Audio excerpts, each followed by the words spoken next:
기원전 571년 태어난 것으로 추정되는 중국의 사상가 혹은 정치 평론가라고 할 수 있는 노자는 도덕경이라고 하는 책을 썼습니다. 도덕경에는 당시 통치자들이 어떻게 하면 나라를 잘 다스릴 수 있을지를 제안하는 그런 내용이 담겨져 있습니다.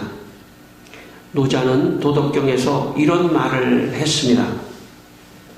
통치자는 아무것도 행동하지 않으면서 말없는 가르침을 행해야 한다. 통치자가 백성을 구제해 주었다고 뽐내거나 자랑하지 말고 구제해 주었다고 교만하지도 말며 구제해 주었다고 강포하지도 말아야 한다. 형체가 없는 물이 틈이 없는 곳에까지 들어가니 나는 이 때문에 무의 곧 아무것도 행하지 않는 것이 이로운 것임을 안다. 정치가 어리숙하면 그 백성은 순박해지고 정치가 세밀하게 법령을 정하고 살피면 백성은 그것을 피하는 데 골몰하여 원망을 품는다. 통치자가 백성보다 위에 오르고자 하면 반드시 스스로를 낮추는 말을 해야 하고 백성보다 앞서고자 하면 반드시 자신을 그들보다 뒤에 두어야 한다. 노자는 이상적인 통치자상을 말했습니다. 그러나 노자 당시, 노자 이후에 중국 역사에는 그 어디에도 노자가 말한 대로 살아갔던, 통치했던 통치자는 나타나지 않았습니다. 노자가 누구인지 그의 출생과 사망도 분명하지 않습니다. 노자는 도덕경 책을 하나를 남기고 역사의 뒤안길로 사라져갔습니다. 노자라도 자신이 말한 이런 통치자의 삶을 조금이라도 보여주었다면 좋았을 텐데 노자마저 어떻게 살았는지 역사는 아무것도 모릅니다. 노자가 죽고 571년이 지나 노자가 말하는 가장 이상적인 통치자가 나타났습니다. 그분이 바로 예수님이십니다. 빌립보서 2장 6절로 8절에 이런 말씀이 있습니다. 예수는 근본 하나님의 본체시나 하나님과 동등됨을 취할 것으로 여기지 아니하시고 오히려 자기를 비워 종의 형체를 가지사 사람들과 같이 되셨고 사람의 모양으로 나타나사 자기를 낮추시고 죽기까지 복종하셨으니 곧 십자가에 죽으심이라. 그렇게 말씀하셨습니다. 노자가 말하는 이상적인 통치자는 뭐 대단한 것이 아니라 법을 너무 많이 만들지 말고 다른 사람을 잘 구제하고 백성을 잘 구제하고 겸손하라. 그 정도 왕도 역사에 나타나기가 어려웠다는 것입니다. 그런데 예수님은 구제를 하시고 겸손하실 뿐만 아니라 스스로 백성들의 종이 되고 종이 될 뿐만 아니라 백성들을 위하여 자기가 죽는 그런 분으로 우리에게 나타나신 진정한 통치자라는 것입니다. 대개 통치자는 전쟁이 나거나 위험할 때 제일 먼저 도망을 가는 게 그게 보통 통치자입니다. 우리가 섬기는 만왕의 왕 중의 왕이신 최고의 통치자 예수님은 낮아지셔서 종에게까지 낮아지시고 또 우리를 위하여 자기 목숨을 죽기까지 낮아지신 그런 분이 우리의 통치자이신 것입니다. 여러분, 인생은 가장 좋은 통치자를 만나면 행복하게 되어 있습니다. 이 국가나 이 사회에서도 좋은 통치자를 만나면 백성들이 걱정을 안 하고 살 수 있는데 그렇지 않은 통치자를 만나면 괴로운 것이 인생사입니다. 그러나 인생은 이 세상에서만 사는 게 아닙니다. 이 세상에서 사는 건 사실 경제적인 문제만 가지고 통치자가 필요한 것이죠. 정치적인 문제, 전쟁이 없고 잘 살 수 있는 정도. 그러나 인간은 그렇게 먹고 마시는 그런 잘 사는 것만 가지고 살 수 있는 존재가 아닙니다. 인간은 더 총체적인 존재인 것입니다. 그래서 더 좋은 통치자, 예수님을 만나야 합니다. 예수님은 우리의 육체뿐만 아니라 영과 혼과 영 모두를 다 통치하시며 우리에게 행복을 주시고 만족을 주시고 기쁨을 주시기 때문에 인생에 예수님을 통치자로 살아가는 그런 인생이 가장 행복한 인생입니다. 심지어 나를 위해 죽으실 만큼 나를 사랑하시는 예수님의 통치를 받으며 살아가는 것이 인생의 최고의 행복인 것입니다. 이 시간 여러분 모두 예수님의 통치를 받으시면서 행복하게 살아가시는 여러분의 인생이 되시기를 바랍니다. 오늘 본문 17절 말씀을 우리 다시 한번 읽겠습니다. 오늘 본문 37절 말씀입니다. 오늘 본문 37절 말씀을 다시 한번 읽겠습니다. 마가복음 10장 37절 같이 읽겠습니다. 여짜오되 주여 영광 중에서 우리를 하나는 주의 우편에 하나는 좌편에 앉게 하여 주옵소서. 오늘 이 말씀은 예수님의 12 제자 중에 야고보와 요한이 예수님에게 이렇게 말한 것입니다. 주의 영광이 임할 때 영광 중에서 우리를 하나는 주의 우편에 하나는 좌편에 앉게 해달라. 이 두 사람은 예수님이 통치하실 때 자기들에게 권력을 달라고 지금 말하고 있는 것입니다. 죄로 오염된 인간은 하나님의 은혜가 임하지 않으면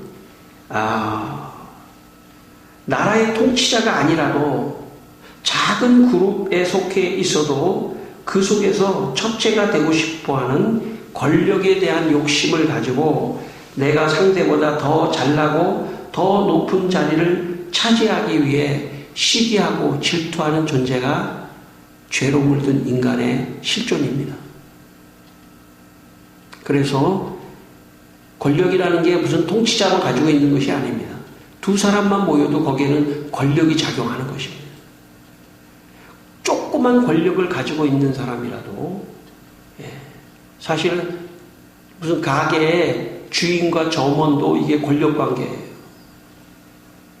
근데 그 주인이 그 권력을 나쁘게 사용하면 그 점원은 힘든 겁니다.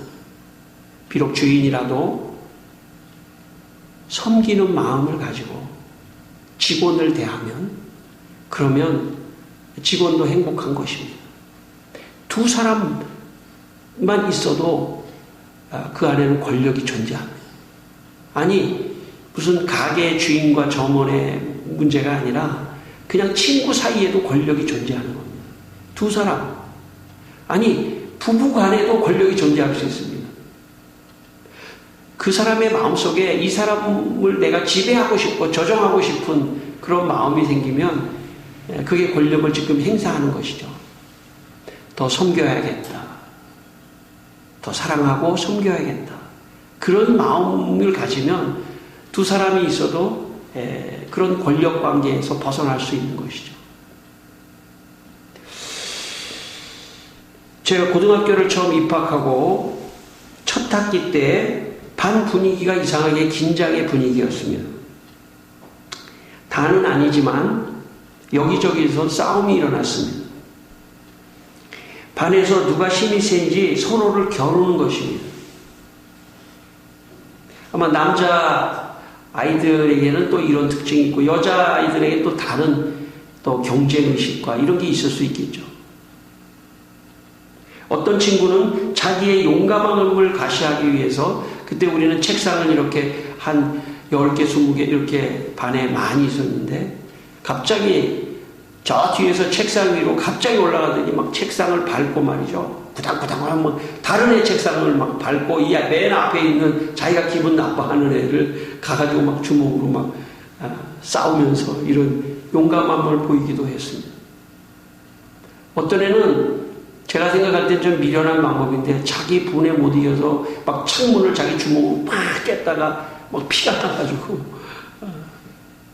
자기 용감함, 자기의 어떤 그런 걸 과시하기 위해서 그런 행동을 제가 본 적이 있습니다.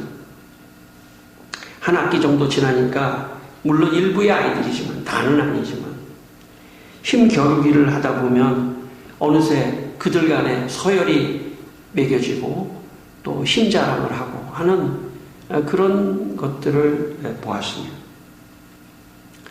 그 내면에는 학생이라도 권력에 대한 내가 다른 사람보다 힘이 세다, 내가 더 다른 사람보다 잘났다 하는 그것을 과시하고 나타내고 싶은 그런 욕망이 있기 때문에 그런 행동을 한다고 볼 수가 있습니다.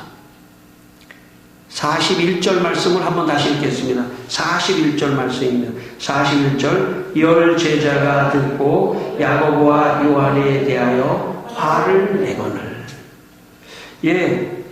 여러분 그동안에 예수님은 예수님의 12 제자와 함께 행복하게 사역을 하고 있었습니다. 그런데 갑자기 야고보와 요한이 나중에 예수님이 영광 중에 이들은 처음에 예수님이 이스라엘 나라를 회복하고 왕이 될 줄 알았어요. 그러니까 왕이 되면 우리를 우편에 좌편에 권력을 좀 주십시오. 힘을 주십시오. 이러자 나머지 10사람의 제자들이 화가 났습니다. 그동안 자기들은 그런 생각을 전혀 안 했는데 야고보와 요한이 갑자기 권력에 대한 유혹을 받자마자 10명도 동일하게 권력에 대한 유혹을 받게 되었다는 것입니다. 그래서 화를 냈습니다. 왜 네가 그 자리에 가서 앉아야 되냐? 야고보, 요한, 네가 왜 예수님의 좌우의 편에 네가 앉아야 돼? 아마 베드로가 제일 화를 냈을지도 몰라요. 베드로가 야 내가 첫 번째 부름받은 제자인데 서열로 볼 때 내가 거기에 있어야 되지 않겠어? 이렇게 아마 베드로가 화냈을지도 모르겠어요. 아마 다른 제자들도 여기 10명이 다 화냈으니까 다 이렇게 저렇게 화를 냈을 거란 말이에요. 근데 그 화를 내는 본질 내면에는 어떤 것이 있냐면 권력에 대한 욕구가 있다는 것이죠. 내가 그 12명 중에서 내가 그래도 예수님에게 제일 도움이 되는 사람 아니야? 내가 더 잘났지? 내가 더 잘하는 거 아니야? 하는 그런 권력에 대한 욕구가 이들에게 생겼다. 그렇게 볼 수 있습니다. 아까 제가 말씀드렸지만 이런 권력이라고 하는 것은 무슨 큰 통치자만 그런 권력의 욕구가 있는 것이 아닙니다. 학생들에게 있을 수도 있고 가정 안에서도 있을 수 있습니다. 저는 이 젊은 사람들이 결혼을 해서 남편과 아내가 누가 주도권을 가질 것이냐 이런 것도 권력이죠. 그건 세상적인 것입니다. 오늘 계속해서 제가 말씀드리겠습니다마는 예수님은 그런 것은 세상의 집권자나 세상의 고관이나 세상 사람들이 하는 것이라는 거죠. 부부간에도 누가 더 힘을 가질 것인가. 결혼 초기에 뭐 그런다고 한다면 그것은 기독교적 정신이 아닙니다. 그것은 세상적인 것이죠. 결혼해서 남편이 부인에게, 부인이 남편에게 내가 어떻게 하면 저 상대방을 더 잘 섬길 수 있을까? 더 어떻게 하면 사랑할 수 있을까? 어떻게 하면 더 마음을 편안하게 해줄 수 있을까? 어떻게 하면 더 배려를 할 수 있을까? 이것이 기독교의 정신입니다. 가정에서 형제들 간에도 그럴 수 있죠. 형제들 간에도. 부모의 사랑을 내가 더 받겠다. 이럴 수도 있고. 그것도 다 이상한 권력 관계가 있을 수 있는 거예요. 형제 간에서도 경쟁이 아니라 섬김으로 가야 합니다. 직장에서도 마찬가지죠. 직장에서도 긴장 관계에 있으면 안 됩니다. 내가 내 길을 가면서 충실하게 이 직장을 위하여 나는 섬긴다. 이 직장을 위하여 난 일한다. 이런 충실한 그런 마음이 있으면 시기하고 질투하던 사람마저도 포기하고 물러갈 수 있다는 것이죠. 그런 순수한 사람한테는 아무도 이길 수가 없으면, 그래서 그런 좋은 마음을 가지고 있어야 합니다. 교회에서도 마찬가지예요. 교회에서도 마찬가지예요. 뭐 우리 교회는 그렇지 않지만은 교회에서도 말이죠. 목사님에게 목사님한테 뭐 좀 잘 마음에 들게 하려고 막 이러다 보면은 또 막 그 시기하고 질투할 수도 있고, 또 어떤 일에 대해서 교회 봉사하는 일에 대해서도 막 이렇게 경쟁하고, 그래서 거기서 어떤 권력을 갖추려고 하고. 제가 오늘의 교회에서 부목사를 하는데 하용정 목사님이 2년에 한 번씩 막 교구 목사도 교체하고, 그래서 제가 좀 불만이 좀 있었어요. 잘 그 교구 목회를 하고 있는데 너 다른 교구에 가 2년 있다가, 그리고 뭐 거기에 있는 뭐 부장 뭐 이런 사람들 막 교회 학교장을 막 2년에 한 번씩 막 그냥 막 바꿔버리는 거예요. 그래서 나중에 이제 회의 때 설명을 하시더라고요. 한 부서에 계속 있으면 그게 그 사람 권력이 돼가지고 그 밑에 사람이나 여기 있는 사람들이 힘들었다는 거예요. 그래서 자꾸 막 로테이션 시키고 바꾼다는 거예요. 안 바꾸고도 그 리더가 정말 섬김의 마음을 갖는다면 제일 좋겠죠. 근데 참 사람이 연약해서 그렇게 하기가 참 어려운가 봐요. 어쨌든 그게 다 맞다는 게 아니라, 그 목사님이 하신 게 다 맞다는 게 아니라,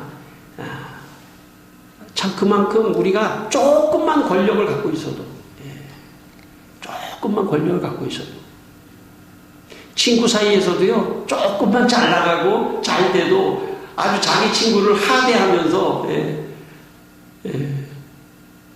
우리 친구들 가운데 어떤 일이 있었냐면, 어떤 사람이 잘 나가는데 늘 친구하고 야야 하던 짓 하는데 자네 그렇게 얘기하더라고요.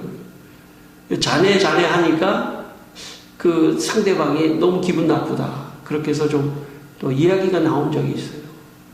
이게 사람이 연약해서요, 자기가 조금 잘 되든지 돈이 좀 많든지 명예가 있든지 지위가 있든지 자기가 뭐 조금 잘났든지 이러면 자기도 모르게 다른 사람을 하대할 가능성이 있고, 다른 사람에게 무례하게 말할 가능성이 있습니다. 그러므로 항상 겸손해야 한다. 항상 내가 섬기는 자세를 가져야 한다. 그래야 상대를 배려하고 섬기고 하는 그런 마음을 잃지 않는 것입니다. 그 긴장을 제자들은 놓친 겁니다. 야고보와 요한이 그 긴장을 놓치고 우리를 권력을 주십시오. 그러니까 아무 생각이 없었던 10명마저 거기에 동화돼 가지고 그렇게 된 것이죠. 그래서 어떤 집단이든 한 사람이 권력의 욕심을 딱 내는 순간 그 집단이 망가지게 돼 있어요. 그 그룹이 망가지게 돼 있더라고요. 그러니까 그 사람은 회개해야 되죠. 좋은 사람이 아니에요. 신앙이 좋은 사람이 아니에요. 그런 사람은 언제나 실수를 할 수 있죠. 자기가 실수는 할 수 있지만 그걸 빨리 돌이키고 겸손하게 자기를 낮추고 섬기는 자세, 이게 교회입니다. 교회는 그것을 가르친 곳입니다. 왜냐하면 주님께서 그렇게 사셨기 때문입니다. 셔우드 홀이라고 하는 그 부부의 얘기를 제가 몇 차례 말씀을 드린 적이 있습니다. 그분은 2대째 조선의 의사 선교사로 와서 조선 땅을 위하여 헌신한 분들입니다. 셔우드 홀의 아버지 제임스 홀과 어머니 로제타 홀, 이 두 분도 의사인데 조선의 땅에 왔습니다. 그리고 아버지 제임스 홀은 조선의 환자를 치료하다가 전염병에 걸려 일찍 죽게 됩니다. 그 어머니 로제타 홀은 43년간 조선에서 의사로서 섬기다가 은퇴를 했습니다. 그리고 그의 아들 셔우드 홀, 그도 의사가 되고 부인도 의사고 두 분도 다시 이 조선의 땅에 의사로 선교사로 오게 됩니다. 1925년 8월 15일 그때는 이미 조선은 일본의 나라를 빼앗긴 상태였습니다. 그래도 셔우도홀 부부는 위험한 곳인 조선 땅에서 15년간 의사의 생활을 하다가 의사로 섬기다가 일본이 이 셔우도 부부를 미국의 스파이로 그렇게 낙인을 찍어서 나라에서 내쫓았습니다. 그가 쓴 조선 회상에 보면 일본인들이 셔우도홀을 스파이로 의심한 이유 중에 하나는 이런 것입니다.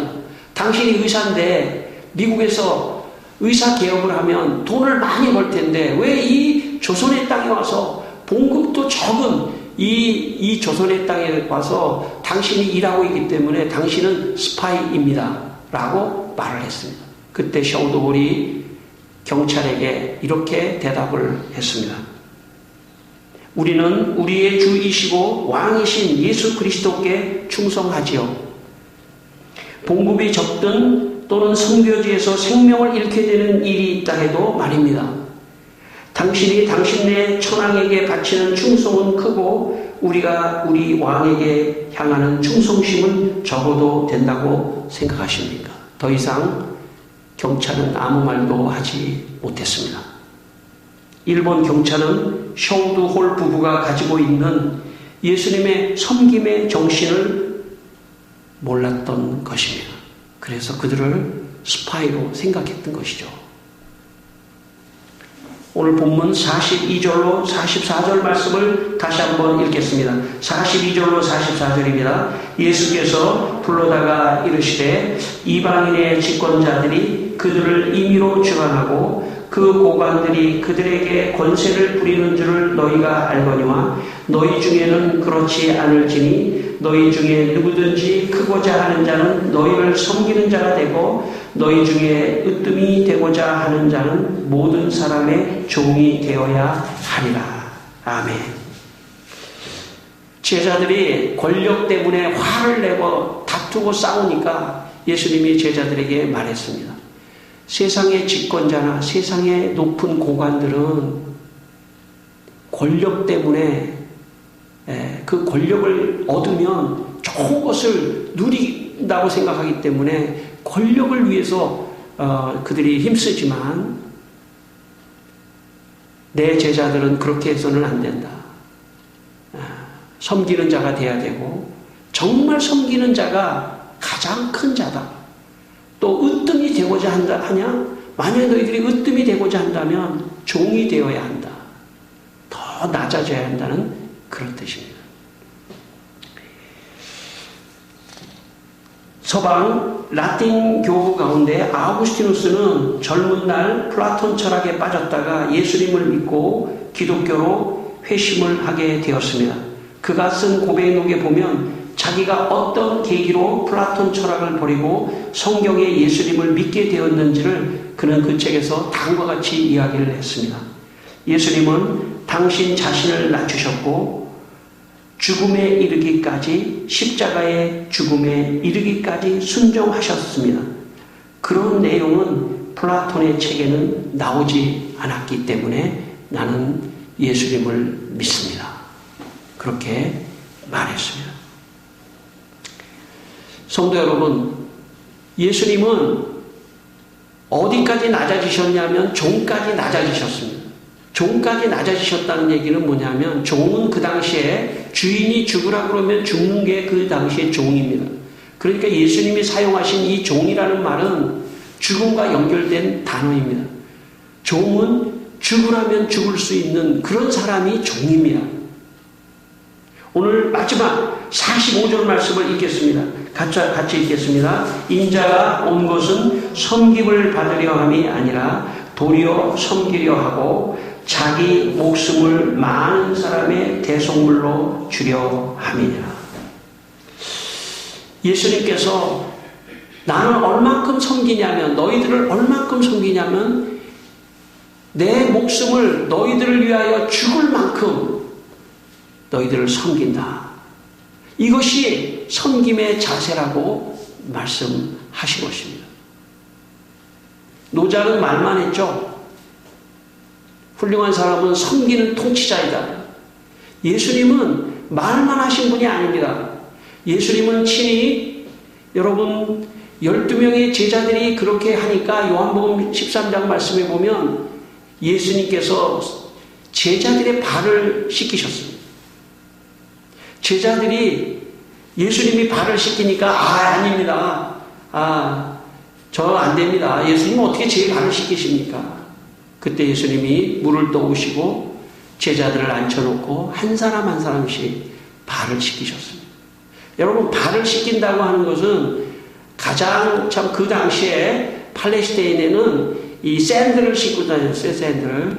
그 흙이 많았단 말이죠. 그러니까 몸 중에서 가장 더러운 부분이 있다면 발이에요. 그래서 가장 더러운 부분인 발을 씻기셨다고 하는 것은 가장 좋지 않은 곳을 씻기셨다는 뜻입니다. 그것은 예수님이 그만큼 섬기셨다는 뜻이에요. 여러분 누가 그 당시에 랍비가 자기의 제자들의 발을 씻긴 경우는 한 경우도 없습니다. 누가 높은 사람이 낮은 사람의 발을 씻깁니까? 누가 종이의 발을 씻깁니까? 누가 제자의 발을 씻깁니까? 근데 예수님께서는 스스로 낮아지셔서 제자들의 발을 씻길 뿐만 아니라 제자들의 잘못, 원죄, 죄 때문에 영원히 멸망할 수밖에 없는 그 제자들을 위하여 예수님 스스로가 내가 희생의 제물이 된다면 내가 대속물로 죽겠다라고 하는 거기까지 예수님께서 낮아지시고 예수님께서 대속물로 죽으셨다는 것입니다. 제가 청년 때 교회학교 교사를 했는데 여름성경학교를 다 마치고 부장 장로님 댁에 우리 교사들이 다 식사 초대를 받아서 갔던 적이 있습니다. 그런데 제가 그 장로님 댁에 가서 충격을 받았습니다. 왜냐하면 부장 장로님이 앞치마를 하고 또 권사님이 앞치마를 하고 음식을 같이 나누시는 거예요. 그래서 우리가 저희들이 할게요. 저희들이 젊었으니까 저희들이 할게요. 그랬는데 그 부장 장로님이 아닙니다. 다 그냥 앉아 계세요. 하며 그 권사님만 하는 것이 아니라 부장 장로님이 하는 게 저에게 충격이 됐습니다. 그 부장 장로님이 음식도 나누고 또 중간중간 막 또 설거지도 하고 막 그렇게 하시더라고요. 저는 한 번도 우리 아버지가 음식을 나누거나 우리 아버지가 설거지를 하는 것을 나는 일평생 본 적이 없었습니다. 그런데 제가 정말 우리 아버지 같은 나이에 그 장로님이 앞치마를 두르고 설거지를 하고 음식을 나누는 것을 보고 저는 충격을 받았어요. 그리고 훗날 알게 되었습니다. 이게 교회구나. 이게 예수님의 정신이구나. 이게 예수님이 가르쳐 주신 섬김을 몸소 실천하는 것이구나. 그렇게 제가 생각했습니다. 사람은 본 것만큼 그리고 아는 것만큼 행동하게 되어 있습니다. 우리가 성경을 통하여 예수님의 섬김을 볼 수 있고 알 수 있는 것은 축복입니다. 이런 가르침을 받은 것은 축복입니다. 왜냐하면 보고 알고 배운 것만큼 행동하기 때문입니다. 예수님이 섬기러 오셔서 우리에게 섬김을 몸소 실천하시고 보여주셨듯이 우리도 잘 되면 잘 될수록 겸손하게 다른 사람을 섬기는 분들이 되시기를 바랍니다. 이 시간 여러분 모두 예수님같이 섬김의 종으로 살아가기를 주의 이름으로 축원합니다. 우리 한번 다 같이 기도하겠습니다. 다 같이 우리 기도하실 때 하나님 섬기는 예수님 같이 예수님을 따라서 살아가게 하여 주시옵소서. 섬김의 종이 되게 하여 주시옵소서. 아버지 하나님 우리가 부족합니다. 조금만 힘이 있고 조금만 권력이 있고 조금만 잘나고 다른 사람을 무시하고 무례하고 함부로 말할 수 있는데 주님 더 겸손하고 다른 사람을 섬기는 자세를 갖게 하여 주시고 아버지 하나님 참 예수님의 이 섬김의 정신을 본받아서 우리 가정에서도 남편 아내가 다 자식을 섬기고 부인을 섬기고 남편을 섬기고 주옵소서. 직장에서도 참 상하관계라서가 아니라 참 섬김의 마음으로 오히려 상대를 감동시킬 수 있도록 그런 마음을 갖게 하여 주시옵소서. 아버지 하나님, 교회에서도 서로 섬기게 하여 주시옵소서. 특별히 목사인 제가 아버지 성도들을 더 잘 섬기게 하여 주시옵소서. 권력을 부리지 않게 하시고 하나님 더 낮아지고 섬길 수 있도록 주여 도와주시옵소서. 우리 성도들을 한 주간 어디에 있든지 주님의 정신, 섬김의 정신으로 살아가게 하여 주시옵소서. 하나님 아버지, 우리 성도들이 예수님이 섬김의 종으로 오셔서 친히 섬기주셨듯이 예수님의 섬김을 배워서 가정에서나 직장에서나 학교에서나 어느 곳에서든지 참 다른 사람을 깊이 섬기는 섬김의 정신을 가지고 살아가게 하여 주시옵소서. 예수님 이름으로 기도드리옵나이다. 아멘.